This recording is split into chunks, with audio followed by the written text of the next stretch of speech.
O que acontece quando você escolhe um Deus vivo ou um Deus morto? O acontecimento vai depender muito da distância que você estiver desse Deus. Uma certa vez, o Deus de Israel, ele decidiu que iria libertar o seu povo por meio de Moisés. Porque Deus ele havia achado graça em Moisés, então eles eram muito íntimos, muito próximos. Não só uma relação de servo com o Senhor, mas também de amigos. Mas o faraó e os demais egípcios não. O faraó e os demais egípcios eles eram tão distantes de Deus que eles serviam a outras divindades, milhares. Então o Deus de Israel ele começou a mostrar sinais de que ele tinha o poder. O faraó não, ele falava não vou libertar esse povo porque os nossos deuses irão nos proteger. Aconteceu que Deus ele deu muitos sinais como as 10 pragas. Deus ele fez o mar vermelho se abrir, todo aquele povo do Egito, os hebreus que estavam sendo escravizados, eles saíram do Egito e todos aqueles milhares de deuses de procedência dos egípcios ficaram em silêncio, não puderam fazer nada.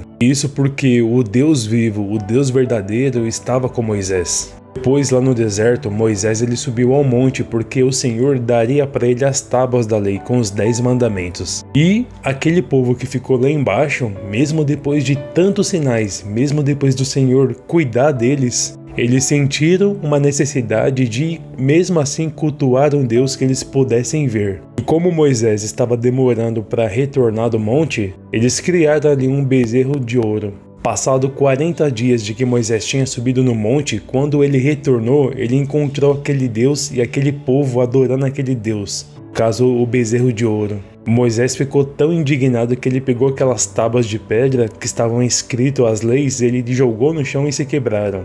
Mas em seguida ele foi e quebrou aquele bezerro de ouro, mostrando que o Deus vivo, o Deus verdadeiro jamais se quebra, mas algo criado pela mão do homem, isso sim se quebra. Depois, no tempo do profeta Elias, reinava ali o rei Acabe e também a sua esposa, que é a pior mulher da Bíblia, no quesito maldade, no caso Jezabel. Porque Jezabel ela era pagã e ela profanou toda Israel, todo o templo, porque veio com ela os profetas de Baal.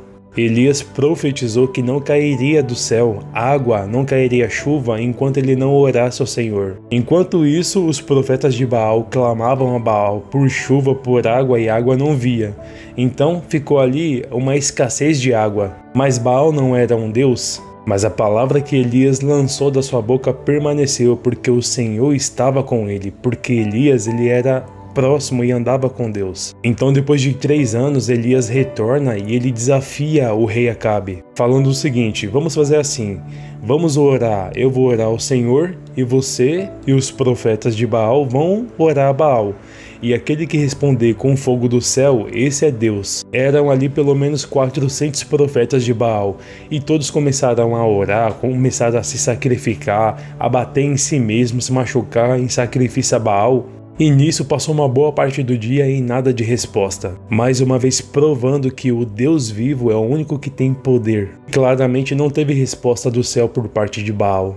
Mas então Elias ele construiu ali um holocausto, ele orou ao Deus vivo, ao Senhor, e o Senhor mandou fogo do céu, provando que ele é Deus, provando que é o único Deus vivo. Que quando se permanece próximo a ele, com intimidade com ele como servo e Senhor, ele responde e ele protege e ele honra. E aconteceu que o próprio Deus vivo ele decidiu vir à terra encarnado em corpo de homem, por meio do nosso Senhor Jesus Cristo. O Deus vivo enfrentou uma grande prova, porque ele foi rejeitado pelo seu próprio povo de Israel, ele foi traído, ele foi preso, foi humilhado porque ele foi cuspido, ele foi agredido, ele foi açoitado, foi crucificado e morto. Antes do Senhor morrer naquela cruz, ele fez algo que nenhum Deus fez. Ele clamou por misericórdia por aqueles que estavam matando e escarnecendo dele.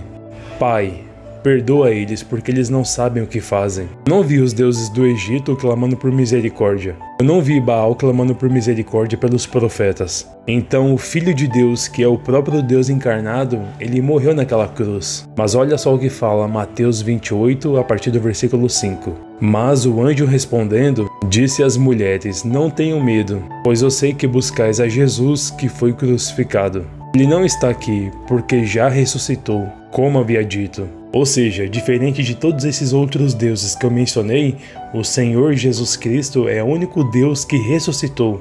tentaram envergonhar o nosso Senhor, mas na verdade todo o propósito de Deus ele foi cumprido no nosso Senhor, estabelecendo que Deus jamais poderá ser derrotado, porque Ele é soberano. E quando você se aproxima desse Deus, desse Senhor, o Deus verdadeiro, você consegue sentir a tua presença, porque Ele habita em você, por aceitar a tua palavra. Diferente dos deuses do Egito, porque os egípcios clamavam ali aqueles deuses Ra, Horus, Apsi, e nenhum respondia. Os profetas de Baal clamavam a Baal e ele não respondia. Nos tempos de hoje, por mais que nós não podemos ver com os olhos o nosso Senhor, a presença dele é muito mais forte, muito maior do que antigamente, porque o Espírito dele habita em nós, nós que aceitamos a Jesus Cristo como Senhor e Salvador.